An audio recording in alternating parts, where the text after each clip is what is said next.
Hello, everyone. Welcome back to Evolving into the Cosmic Heart with Rachel and Jamie. Hi, everybody. It's good to be Hello. back.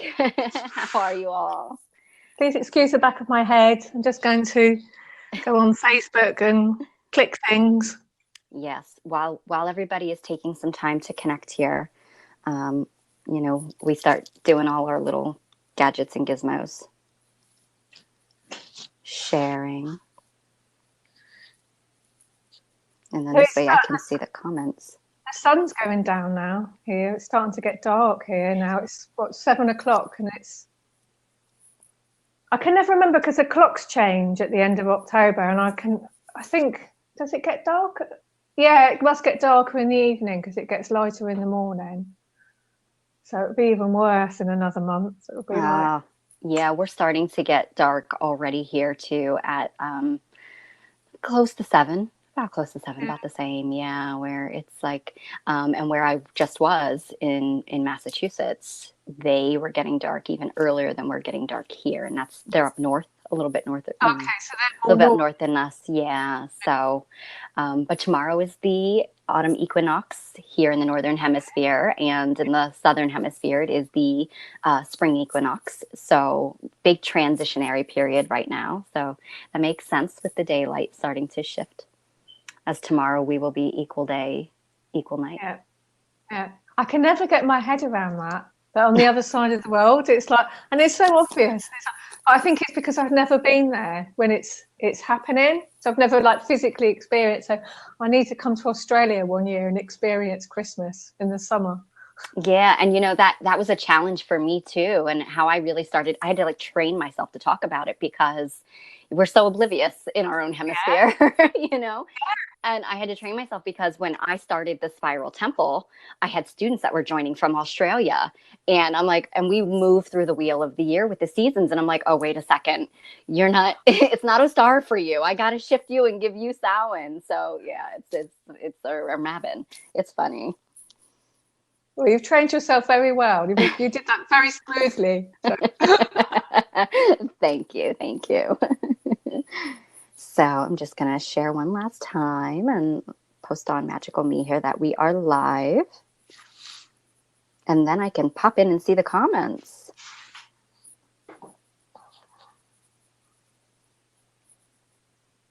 So we missed you while you were away, having all your adventures. Oh, thank you. I missed being here. Even Moon Day, I haven't been able to do that for about 2 weeks now. So, yeah, as within, so without. We've got to do the work and then come back in. And then, so I'm excited to be back. I feel ready to be back. So it's been quite interesting adventures as well. How have you been? Busy. Yeah, that seems to be the theme, doesn't it? Yeah.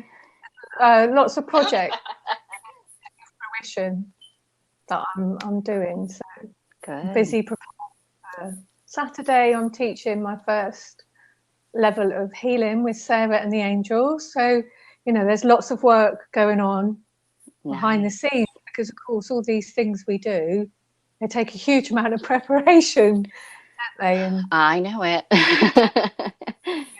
Yeah, it's quite interesting, and it seems to be the time of the year too, where it's just like we had that bit of a lull for a while, and then when we were doing all of the, I guess, going within ourselves and the healing and receiving new information, and now it's just like I feel like it's this time where we're starting to erupt or come back out, and start to get ready to present new information. I think for me, I've definitely been going back into that again because I think I said to you before, September's always been quite a difficult month. Yes. For me. So I've been like working with that as it comes up, and also I have some homework at the moment from Imelda, my Seder teacher, which is all about working with your shadow. So I literally have about 9 questions to do. So I'm sort of one, I'm already there, and 2, no, I have all this homework. So I'm really in an introspective phase at the moment. And makes sense. I mean, this is the time of the year usually this is the time of the year for that, you know, especially moving closer and closer to Samhain or Halloween. It's really like the final stage of the harvest, you know, and it's really about the kind of transitioning from one state into the other. We enter this great pause. So that's the time of the shadow, the time of the workings, that caterpillar in the cocoon phase before we prepare to be reborn again. So this is usually the time of the year for that. Yeah. So how was Salem? It was wonderful. It was. Did I say it right? You did. Is that how you say it? That's exactly how you say it. Salem. Yeah, Salem, Massachusetts. So it was definitely different this time around because I go there usually. I try to go there about once a year for the last few years as I get called to. And, you know, part of that is because I am a grid worker. I do work with the healing of the planet through the grid lines and the earth matrix. And I began to understand that I get called to places where there is a lot of dense, heavy, painful energy that had been absorbed into the earth, into the trees. And usually I go with a group of women. And I do take, you know, women who seem to have some sort of a history or past with the land. So they're having their own like soul fragments, retrievals and soul retrievals and healing. This time around, because of COVID, I just went with my business partner, Karen, and my two children. And so it was very different. I got to really connect with the earth, really connect with the energies that want to assist in alleviating some of that pain and suffering that are still stored within even within the trees there. So it was really beautiful to get to do that and to have less of a agenda, more of a just being, which is very different. So it was good. And it was, I could see the difference in the work that was done from each time that had been there. And this time around, it felt like this might be one of the final pushes that needed to happen. So it was really rewarding in that sense. Oh, that's really, really special because it's something that witch burnings and all that, you know, I was posting about it because there was that great article from the Guardian because there's a Scottish lawyer who is suing. What was it? She's asking for an apology. That's it. She's asking for an apology. An apology and an official acknowledgement of the innocents that were, you know, wrongfully accused and executed. Yeah. Yeah. Yeah. And I just think that's fantastic. And you know, because there's a few sort of last things left in, like, you know, because like the UK and the US, we're quite similar in a lot of ways. Of what we're prejudiced about, and you know, there's a few last things. One is, you know, people still seem to be able to make fat jokes, and people can laugh at witches and, you know, wizards and things. You know, anybody who's like doing that must be mad, right? You know, and it's all right to just like publicly, you know, say, and people will snigger and laugh. Yeah, and the word witch itself has become incredibly slandered, and has this stereotype understanding of what it means. You know, witch is an incredibly powerful word that stems from, I believe, the ancient Anglo-Saxon language, which was more of like wizened or wise one, and it was not someone who just practice magic. This was a way of life. This was those women and men that understood the interconnectedness of the all. They understood how to use what Earth gave us for healing and, you know, for your own evolution. And just it wasn't what it is now. And it's very sad that that word has become so misconstrued, you know. Yeah, and it's a word that I kind of want to reclaim, I think, and I'm starting to use it more now because it fits the work that I do, and I think I also feel more comfortable fitting it into the Nordic work that I do, and there is a lot of nature magic there, but it's coming from this sort of Norse background, and it feels like me. So I feel comfortable sort of using, like saying "say the witch," because I can really own that, because I can feel it in my bones. I can feel it in my land that I live on. I can feel it in my soul. So I can really own it, and I know what it means.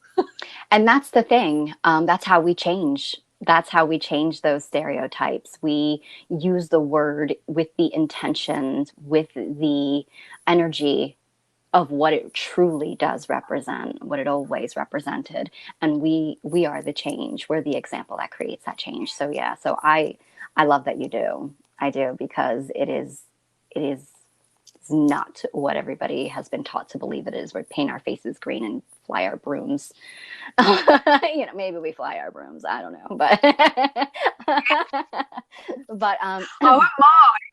It'd be quite convenient. Then you wouldn't have to find a parking space, would you? But what gets me the most is that, you know, while there are women and men in those times of the Salem witch trials that, you know, may have still practiced this ancient knowledge and ancient magic, the people who were executed were innocent. They weren't.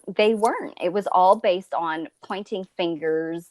There were manipulative agendas, and it's just so sad, you know. And what I have to say, I was never really drawn to the Salem witch trials prior to me getting called there.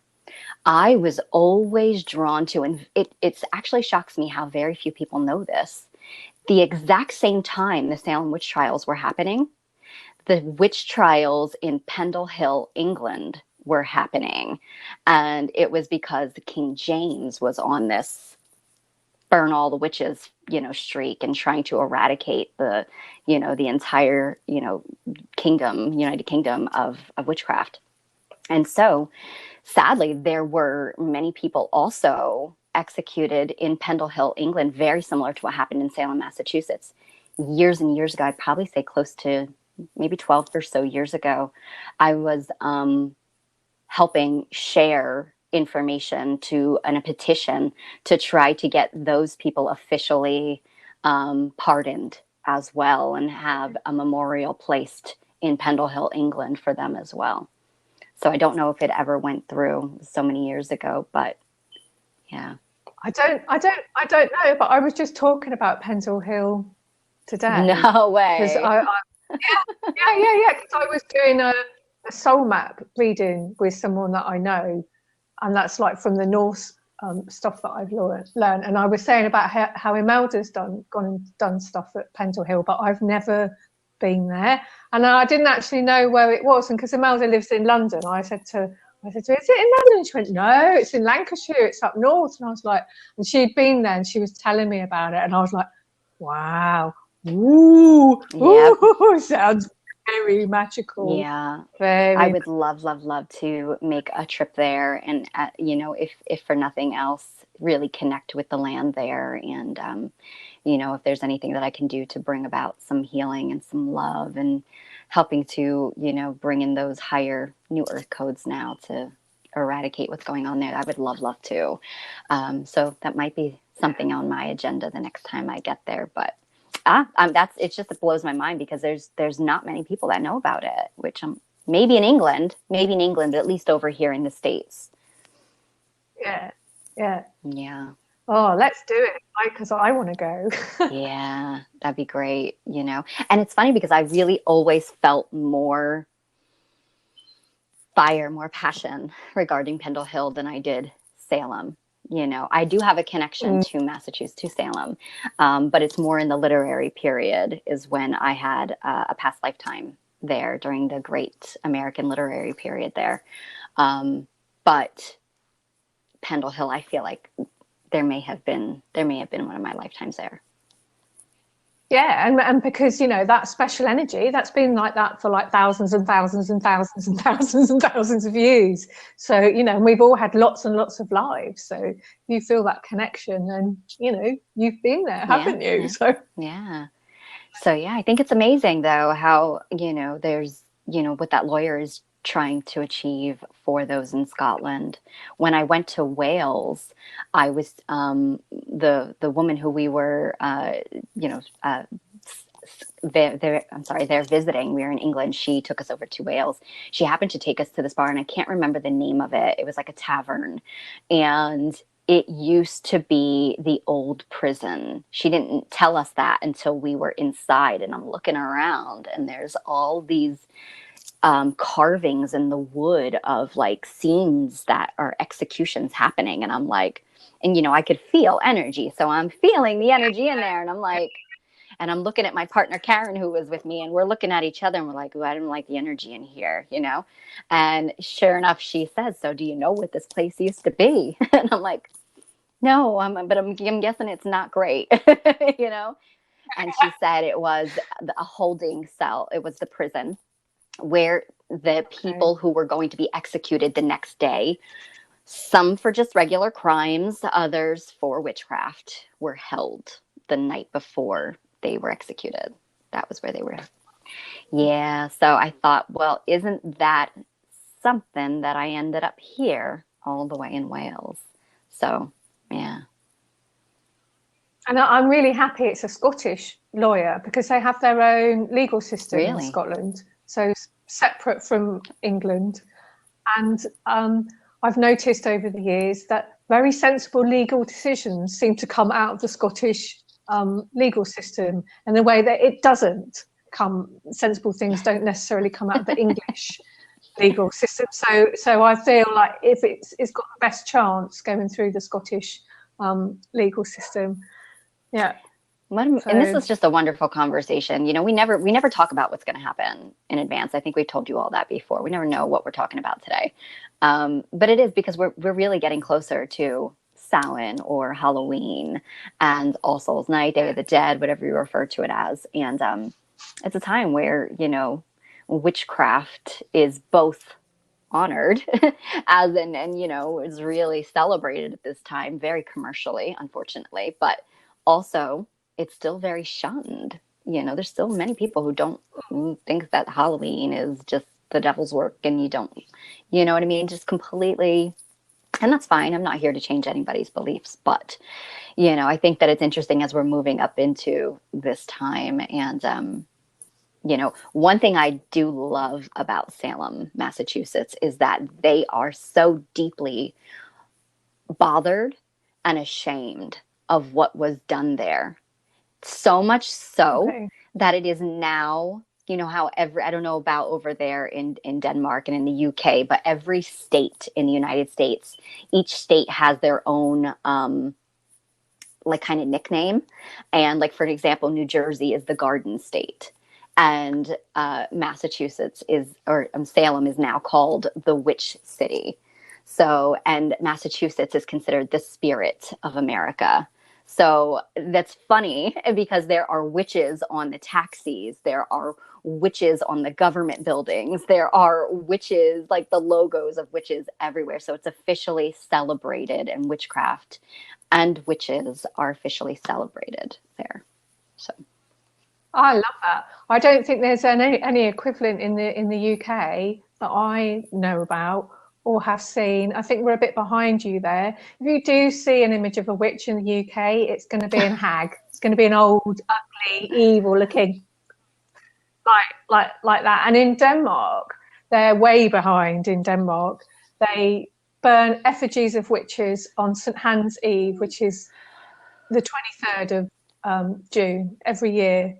And I'm still sort of, and I've never, it's like it's the Midsummer's Festival, but it's the Christians, they moved it a couple of days just so that it doesn't quite land on the right bit. And it's, they're still burning witches, and and everyone seems to think that's okay. But I've never been to one of these fires because I don't think that's okay. And I'm going to send that article to the one of the ministers, I think, for culture. And I looked for a minister for women. They don't have one. They've got a minister for gender equality. I thought, well, you'll have to do, because like they're so hot on like feminist stuff in Denmark, and like, don't they realise that is sending out quite? And it's like everyone's just like not looking looking at it like politically. It's just like, oh, it's harmless, you know, we just burn. No, it's not. That's not harmless. It's incredibly, yeah, no. Well, good for you. And, you know, I hope that you're able to make some headway with that, because, you know, that's just, yeah, it's time to change. It's not okay. Not okay. Not okay. No, not at all. So I'm going to say hello to Laura, Deborah, and Carmela. They all say hello to both of us. So welcome, ladies, and everybody else tuning in. Hello and welcome. Thank you for being here with us today. We've got every time I load, put it up as not a blog, what is it? Podcast on Anchor. There's people that listen to it straight away. Oh, I love that. Thank you, everybody. Love that. Yeah, everybody. We are on. Is it 6 different platforms? 9. Look at that. That's a nice number. Gotta love that. Yes, and Spotify, because I know Spotify is probably one of the more popular ones that I know a lot of people around here, at least. You know, they're always looking for podcasts to listen to in their car on their way home. So we are on Spotify, everyone. Yeah, and on Apple Podcasts as well. I didn't know that. No, I didn't either. I was trying to work out how to get it on there, and then I found out it was already there. And I was like, oh, that's fantastic. Gotta love that. So do you have any plans? Do you celebrate in Denmark? Do you celebrate the equinox, or what we refer to as Mabon, as well? No. I mean, normally I do a thing myself. I think tomorrow I have such a busy week at the moment with getting stuff ready. I don't have the time to go out in nature tomorrow. I will light a candle and I will get across the road to see my spring. But yeah, I haven't got time to do a special thing. That's okay. You know, I will probably, because it is tough too, especially when it's a weekday. You know, weekends be a little bit easier. But I myself, I think I'm going to maybe go get myself some apples today from the store, because the apples are very symbolic for the equinox and for Mabon at this time. And maybe do a little, because apples are very much representative of fertility, obviously with the seeds, being able to plant more, bringing in some abundance, some prosperity magic. So I will probably work with some apples tomorrow and then eat them, because we're best to consume them as well, you know, all the prosperity and happiness and joy we can get here. And then maybe have a fire and just really do some, reflecting on the harvest, the blessings that have come into my life, and maybe the blessings I'm hoping to create going forward. I tell you what I am doing tomorrow. And this will be a surprise for you. I'm interviewing Tor. No way. Are you? Look at that. Oh, that's fantastic. I finally managed to pin him down. That's fantastic. Yeah, I know he's been doing, because of, obviously the situation, things aren't, obviously tours aren't booking as well as they would be. But, I know he's been doing a lot of virtual tours. So that's really. That's it. So it's not so much that I've managed to pin him down. It's that life has created a situation where I can get access to him, because he's not running up and down Glastonbury tour so frequently, because the tourists can't come. So he is doing amazing work on Patreon and at home working. He says he's finally writing the book that everyone keeps saying to him. And have you got a book? Because he knows all this stuff, and it's like, it's really, really great, because I've never managed to be on any of his tools, but I can get access now through his Patreon site. And I wrote to him and I said, this is really great what you're doing, and can I interview you and you can tell me all about it? That's fantastic. Oh, good. I'm so glad. So yeah. Oh, so where are you going to be interviewing him? Here on your page? I'm gonna do a Zoom interview and record it, so it won't be live, and then I will upload it, because I've got another podcast that's called Sacred You. That's the one that you went on first, and I just sit and interview someone for half an hour, and I'll put it on there. But I will share it, and that'll be coming out next week by the time I've put it together, and I'll share it next week. So I'm glad that worked out. That's really great. Yeah, I cannot wait. Yeah, I'm going through another phase at the moment of like suddenly thinking of all these people that I want to interview. It's divine timing. It's all just lined up. Yeah, it's keeping me awake at night. I suddenly get good music. It's like, oh no, this is bad. I have to have it at 11 o'clock. It's a magic hour there. You start getting 11, that number 11. It's that, epiphany moments, those awakening, higher consciousness. It's not so magic when you have to get up at 6, so is it? Yeah. I've been finding that I haven't been able to sleep a lot. Like, I feel tired, but I'm really just up. Like, I feel like I'm up reading or researching something until like 1 o'clock in the morning for probably like the past week. So. Me too, because I was doing really well after the corona thing sort of died down. Sort of in July and August, I was sleeping really, really well. And then the last week, it's all gone to pot. So maybe it has something to do with the energy coming in with this equinox. It's very possible. It's a really intense, high energy. Tomorrow technically is if you think in terms of the gateway and the codes, I'm going to talk about this later again on Moon Day and go more in depth with it. But it's a 9, which we all know is very symbolic of the culmination of the ending of cycles, closing out of major chapters. Also very much about positive achievement. But then you've got the 22 tomorrow. So that is a master number known as the Master Builder. 2020 has been the year of the Master Builder. So now you've got 9, 22, 22. Even though people are like, well, you mean it's 20, not 22. If you add the 2s together, it's 22. So this is the year of the Master Builder. So major momentum seeds being planted for tomorrow. So think good thoughts. Focus what you want to create and manifest going forward. That all makes sense, and because my name adds up to a 22 now.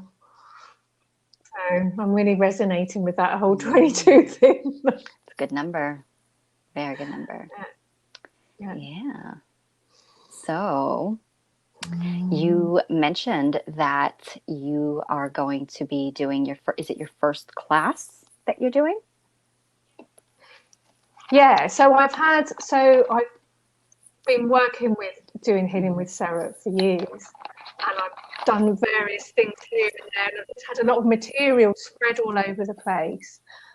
And someone actually asked me, it was Louise, she said, can you make like a proper healing system and do it? And I was like, yes. Yes, I could do that actually. And what a great idea. And so I've been doing that this year. I've been working on that, and I have the initiations worked out, and I've practiced them on Louise, and now I'm going to the next level, and I'm practicing them on a class, so that I can get all the manuals and everything together. And then I will go sort of live with that, like officially next year in January. So it has like a level 1, a level 2, and a level 3, like in Reiki. And there's achievements with initiations and symbols and stuff like that. And it's, I would say this because, I'm working with it, but it's amazing. It is really amazing. It's Sarah's energy, the angels, her host of angels energy, and her violet flame energy. You work with those 3 things in like a healing system. And of course, I'll be teaching it as a distant healing system, because we're working as a distant healing system. And it's just so amazing how it's all come together. And also the energies that are coming out of it are just like, and I found this because I had a Kindle book called Sarah's Little Book of Healing, and I pulled it off there recently and updated it, and also turned it into a paperback so that people who don't do ebooks can also get it, because it'll be useful for people learning the healing system. And I put some extra channelings in there. And one of them, you know, because a lot of these channelings are from years ago, and one of them completely describes what's going on in the healing system. And I'm reading this going, oh my God, oh my God, it was all here. It is, yeah, it is. There's lots of wows in it. And, you know, it's another reason why I'm not sleeping so well, because it's a bit overwhelming. Wow. You know? Wow. That's incredible. Congratulations. I'm glad that you're doing it. I mean, I know from the bit that I have worked with you and with Ascended Master Sarah and her violet flame, it's been profound. Yeah. I mean, it has really changed the way that I work. It has really opened up my eyes to, I always worked with the violet flame, but not in the way that I'm working with Ascended Master Sarah's violet flame, if that makes sense. It's the new earth. This is all the new earth energies, and it's our evolution. And we can use that word ascension, which kind of describes it. But none of these words are quite, you know, we're trying to put labels on things. In our limited human language. They're signposts towards, but you can feel it when you experience it. You can feel what's happening. But we have, so last year, me and Jamie and Louise and another lady, was it last year? Was it last the Glastonbury year? Was that last year? I know, I've been thinking this all day. It's so confusing because COVID messed us all up. Because, yes, so this past summer, I was supposed to go back this past July. So it was July of 2019. Yes. Okay, so at the moment, another thing that I'm doing at the moment is I'm setting up a Zoom call for October the 31st, actually. Because that mother temple in Glastonbury is going to get an upgrade. And all of these spiral temples are going to get a violet flame angel, like a great angel to oversee them, because they are going up a level. Because the clearing is just going to get more and more and more, because they clear the landscape.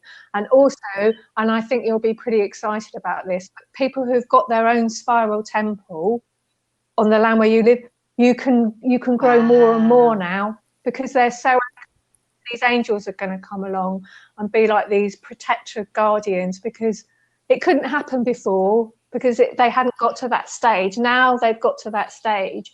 And so you can go and grow one at Salem, or you can go and grow one, and it, you know, you'll be strong and grounded enough to sort of handle all over the place. A whole little That's wonderful. Yeah. Oh wow, I'm so excited about that.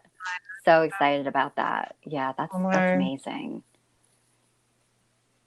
Yeah, and this is all in preparation for next year. We're going to start bringing down Sarah's flame of unity and oneness, which is that beautiful white energy.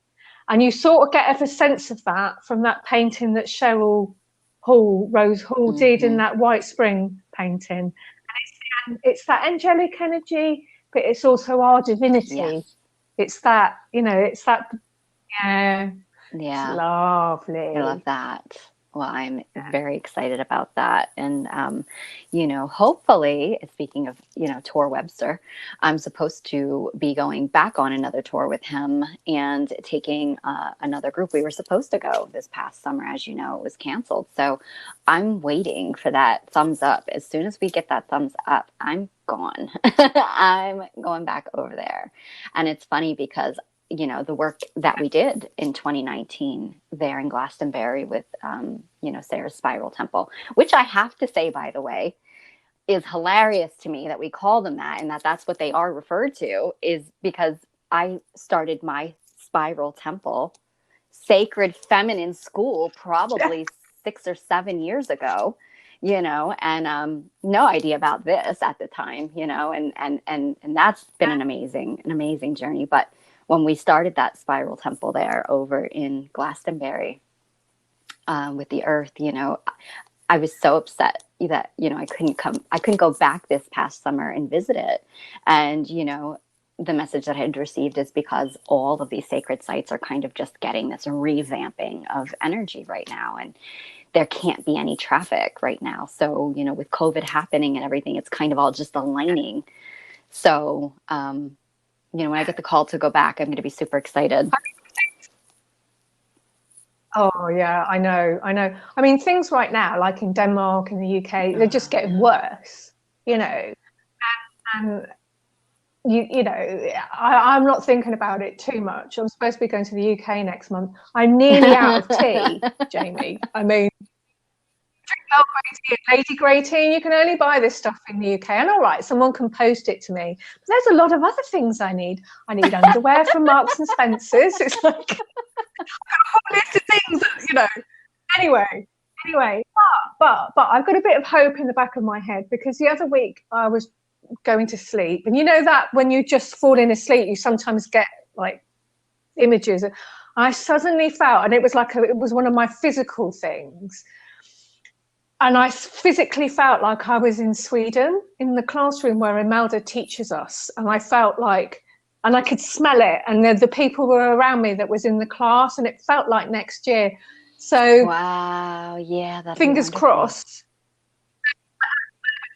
Yeah. Things are going to SHIT again. Yeah. But anyway, I'm like, I know. I'm hoping everything is going to be good, and that we're not going to have a crazy winter, and, you know, fingers crossed that all is going to be well. All is well. All is well. All is well. Yeah. So, yeah, really interesting, magical occurrences happening. It's going to be interesting to see. Yeah.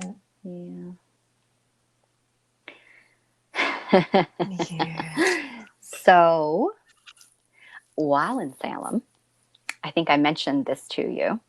You know that we're always talking about the bees, and you know it's one of the things that we love and have in common is the magic and the sacredness of the bees. While I was in Salem, one of the shops that I was able to go, and they have like a little section in Salem that's just for artists, you know, and crafters and stuff. So I went into this one store, and it happened to be this very lovely lady, and she has a farm. There's a town right outside. It's like you can cross the street and not even know you left Salem. You're in what's called Beverly Bees farm. And but you know, she has a little shop in Salem, and she herself is a beekeeper, and she rescues bees and wasps. They can be called in to come in and remove, you know, if you've got a nest somewhere, they do it safely so that the bees are not, so you don't have to kill them. So there's another alternative. And you know, they teach classes. They have a beautiful website that has information on how to get started as a beekeeper. I'm like, you have to be kidding me. There's no coincidences, you know? So I was able to purchase some of their local honey, and yeah, see the candle, they actually do. So they make, this is honey beeswax. So it smells like honey. It smells amazing. So they make all of their they make such amazing candles with like little tea light floaty ones with bees on top of beehives and bears, and this just blew my mind. I'm actually going to go online, because you can order on their website, and order another one so that I have 2 for my altar. And present for someone, isn't it? Yeah, and they're not very expensive, you know, but it was wonderful. And what I thought was really special about them was that they don't take the honey from the bees to eat. They wait until the bees have enough of their own honey, and then use what's remaining to actually, you know, to buy and sell. So they do not take from their bees. So I just felt like it was amazing. And I wanted to, you know, show you and talk about it, because, you know, we're always talking about bees on here and our connection to the ancient bee priestess lineage. Yeah, that was really cool. So anybody who's watching, Beverly Bees, they're amazing, amazing people. And it's all family run. You know, it's her and her husband and their children. So yeah. I love that. I really love that. Because you hear so much like bees being mistreated, basically, and just being exhausted to death. And it's just so lovely to hear of stories of people who are like loving their bees. Yeah, and September is actually I think it's National Honey Month. So yeah, so you know, incorporating honey, and again, it's important for us to know what's going on with where honey is sourced, and you know, because just like what's going on with sage and Palo Santo at the moment, you know, there is unethical practices being done to make a profit. So very important to keep that in mind when you're buying your honey and doing a little research about where it's coming from. I'm going to be buying my honey from them from now on because it is supporting and taking care of the bees. So. I got my bee cards. No, you didn't. I know you were trying to get your son to ship them to you, right? Yeah, he came over. When did he come? I saw a picture of him driving a fancy car.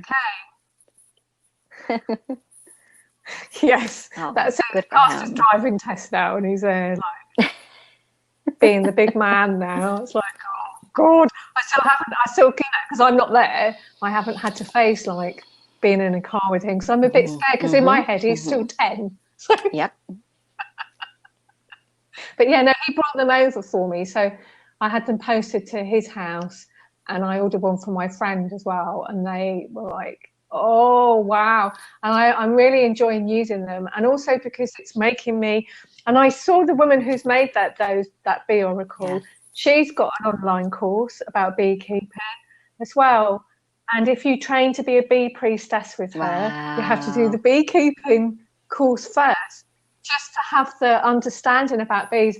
And I understand that now, because when I saw that, I was like, really? And I'm using the cards because there is a lot there about like the life cycle of bees. And I found myself, I spent about 2 hours on Wikipedia a couple of weeks ago reading. I didn't know like bees were these little grub things to start off with. And then of course they are. I've just never thought about it. They just suddenly appear. They're just bees. They're bees. Yeah. But she also sent me this little, it's a fire anointing oil. So anybody in Europe, it's the blessed bee the blessed-bee.co.uk. Because the thing is, you know, like if we order stuff from America, the customs fee they slap on, and I think it's the same the other way around. You order from Europe.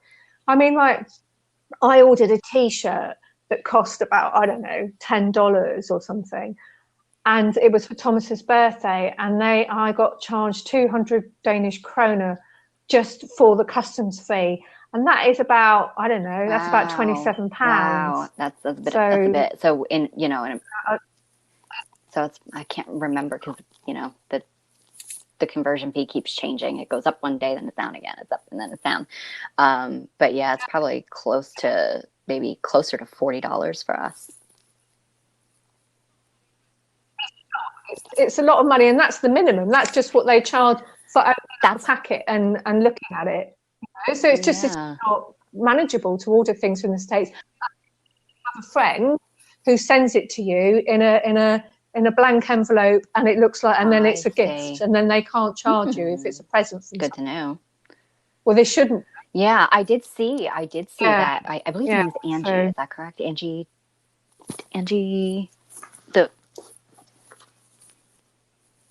I don't know if I'm pronouncing her last name right, but I can't remember. Twidle? Oh, Twyman. Twidle. And Twidle. I did see courses online, and I was so bummed because I feel like I think unless I read it wrong, they're not online, right? They were only, I felt like she was offering them as workshops in person in the UK. The B one, I read it all the way through, and it's a digital download. Oh my, okay. So now I'm going to go back onto her website because, my husband. There's another one she's offering, and that's a Sophia priestess, and maybe that was in. bee one, I think she gives you the information and then you have to go off and do it yourself. I would love, I'm not sure I want to, and like I said, that other woman from Beverly Bees, they do have information on there how to get started with beekeeping. And I want to, but you know, while I was away in Salem, I shouldn't say this, but you're probably going to laugh, and we probably shouldn't laugh, but the synchronicity is ridiculous. So while I was in Salem, I got a phone call from my husband that he was doing absolutely nothing to aggravate and agitate the bees that are in our siding. They just randomly saw him outside and stung him in his arm again. Now, I told you he got stung in the leg the other day. Now, they stung him while I was in Salem. Here, I don't know if he got stung multiple times because turns out they're not bees. They're yellow jackets, which are actually a form of a wasp. They look like a bee, but they are an actual wasp. So this thing, I think, stung him multiple times at the same time because he couldn't get it off his arm. They cling on. They're very aggressive when it comes to protecting their hive. So I did not realize that's what they were at first because I don't get close enough to look at them. You know, I'm minding my business over here.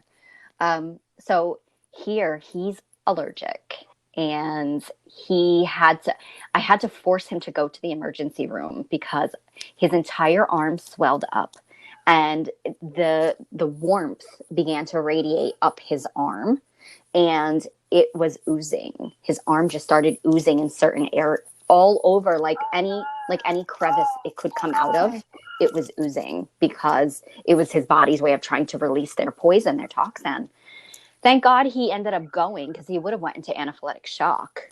He's allergic. So we had to get him EpiPens, and now I've got this hive that I can't bring myself to kill, but obviously it's not safe at this point. So I've been doing research as to what we can do to safely get them out of there.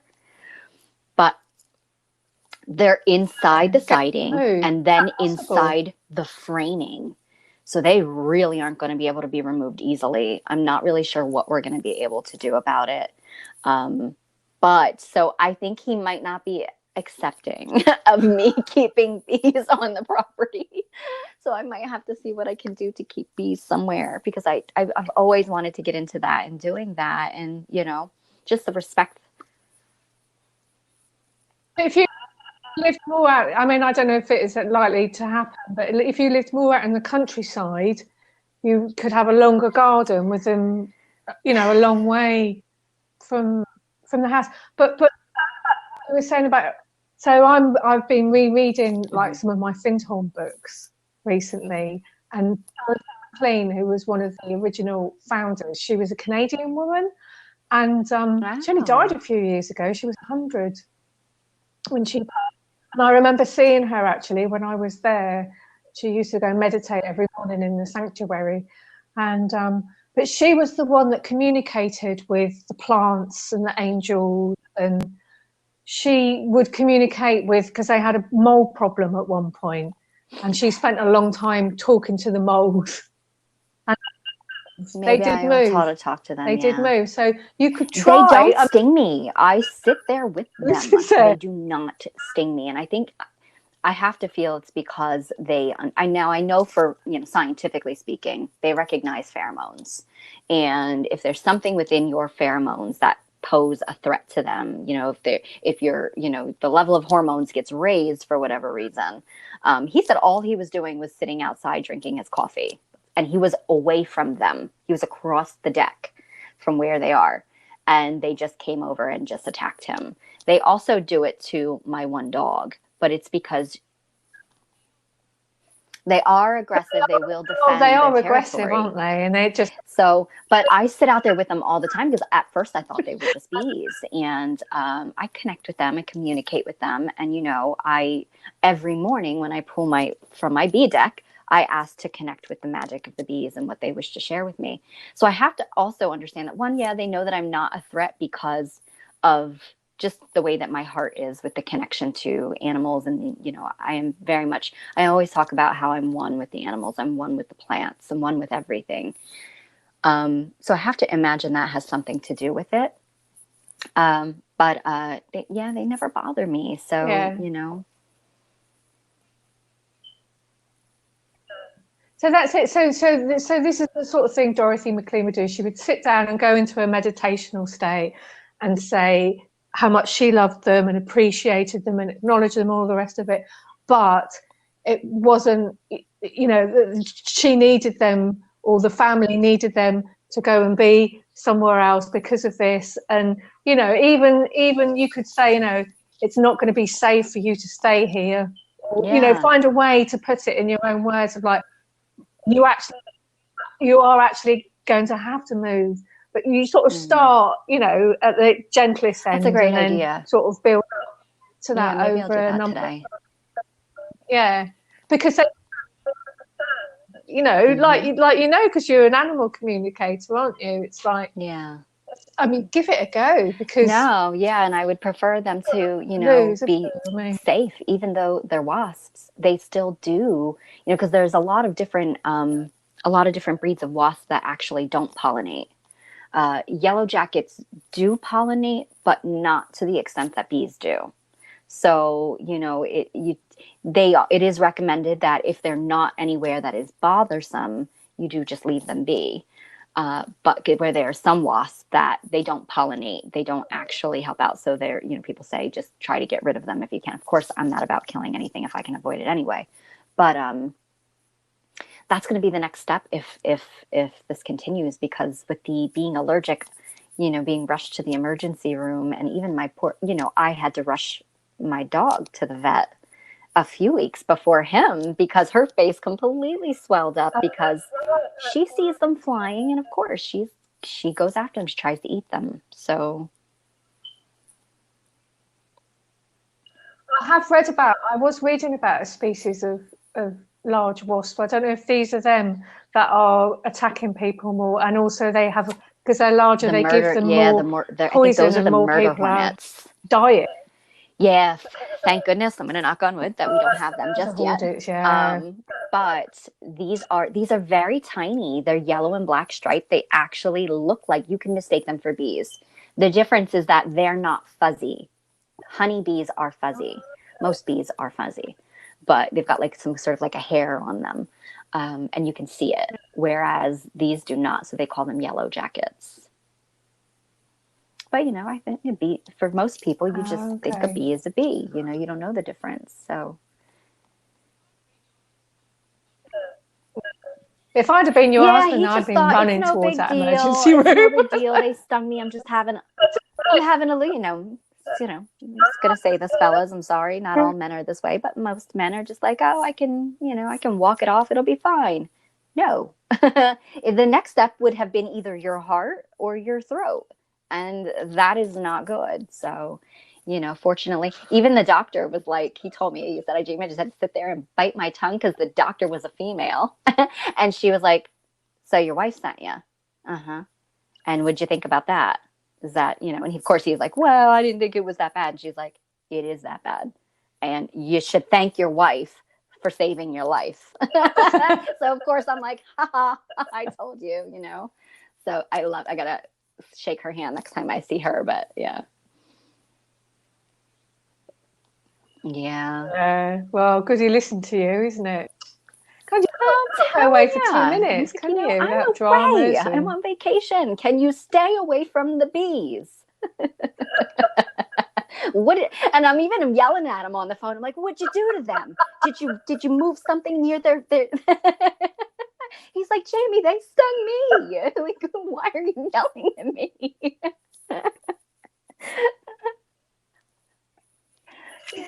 It's like that mother instinct, isn't it? You just start to. What did you do to attract it?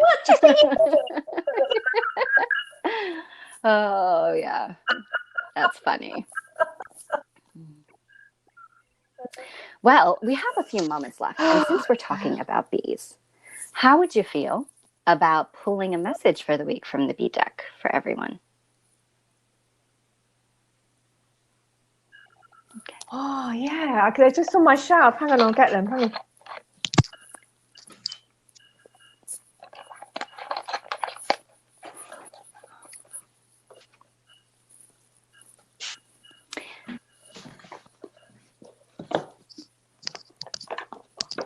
And maybe we can have a go at each pulling one. And then this way, one resonates with, one will resonate with some people and some will resonate with the rest. They might resonate together and create magic. And they might resonate together. Because that's what I really love about using them, is the way they bring the bee energy in. It's like... And considering it is, bee honey month, what a great way to end it. What's next week? What's the date next week? Next Monday? Are we in October already?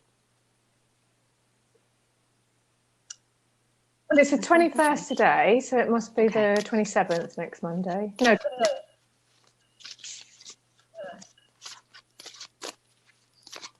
Ooh, I got a jumper.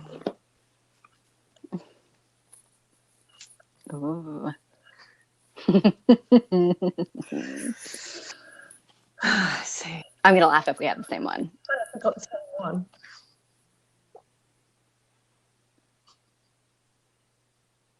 Oh.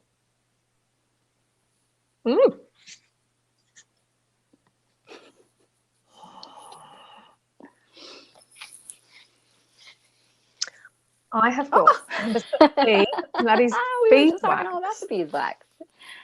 Very interesting.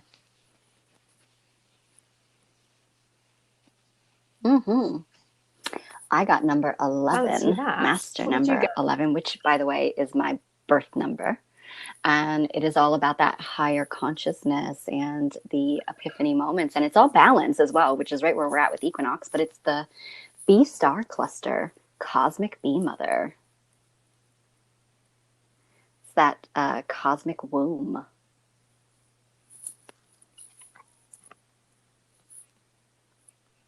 Oh, so this says sacred hexagonal vibration of sound, purity of hive. Because because when they make it in that shape, don't they? Oh, I'll just have a little tune in what it's about.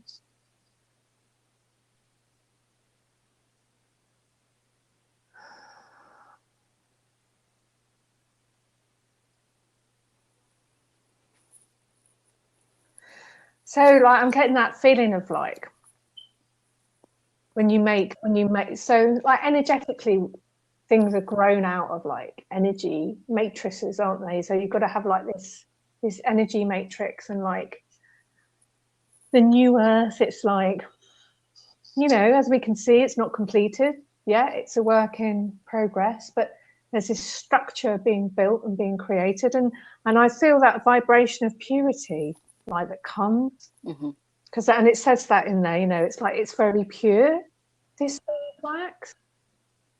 That's written. It's just got a lovely vibration of energy into it, and it's like to tune into these things. It gives us a balance against what we're perceiving and experience, like the news and things that are going on out there. And it's like, yes, good things are happening. Good things are being built. The structure is being built, and they do go together, because this is the cosmic bee mother, which is the divine creatrix. This is the cosmic womb space, which is where all life is birthed from and where all life returns to when they leave this world.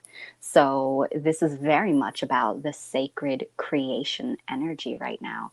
And when we go into the void or into that cosmic womb space, it is that place of both nothing and everything, which is light and dark coming complete into balance, which is the equinox energy.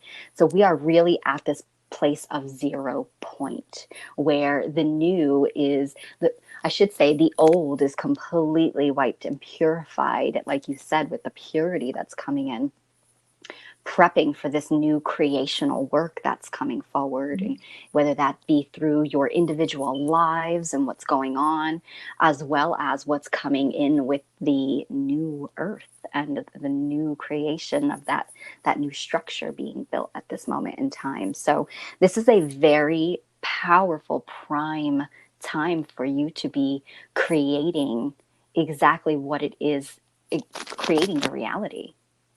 So really, I feel like a reflection of where you've been, where you've come from, what leaves and what you're being asked to let go of so that you can birth and make room for, I should say, this new energy coming into your life.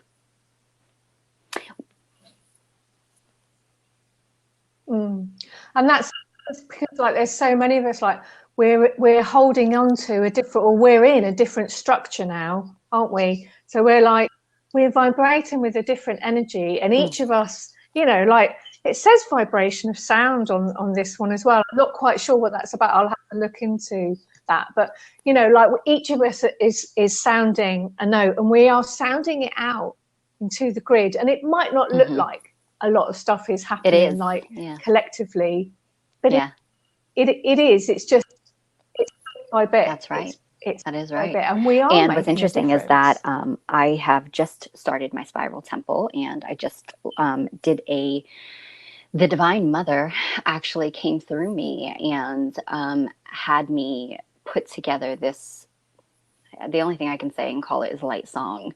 And as I was singing it, there are no words to it, but it's sacred sounds. So it's interesting. You're saying the sounds of the vibration there, and it's sacred sound. And when I did it to welcome in the women joining the temple, I intuitively knew the words, and it was literally like this clarion call from the Divine Mother, and she was just calling her vessels home.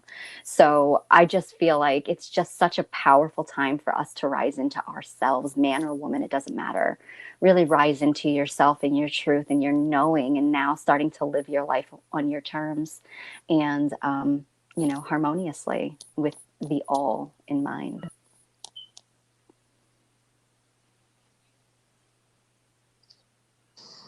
Yeah. And on that beautiful note, I think it's time. Well, this has been fun. I was really happy to be back. So, you know, I'm glad that we did this today, and I hope everybody enjoyed it.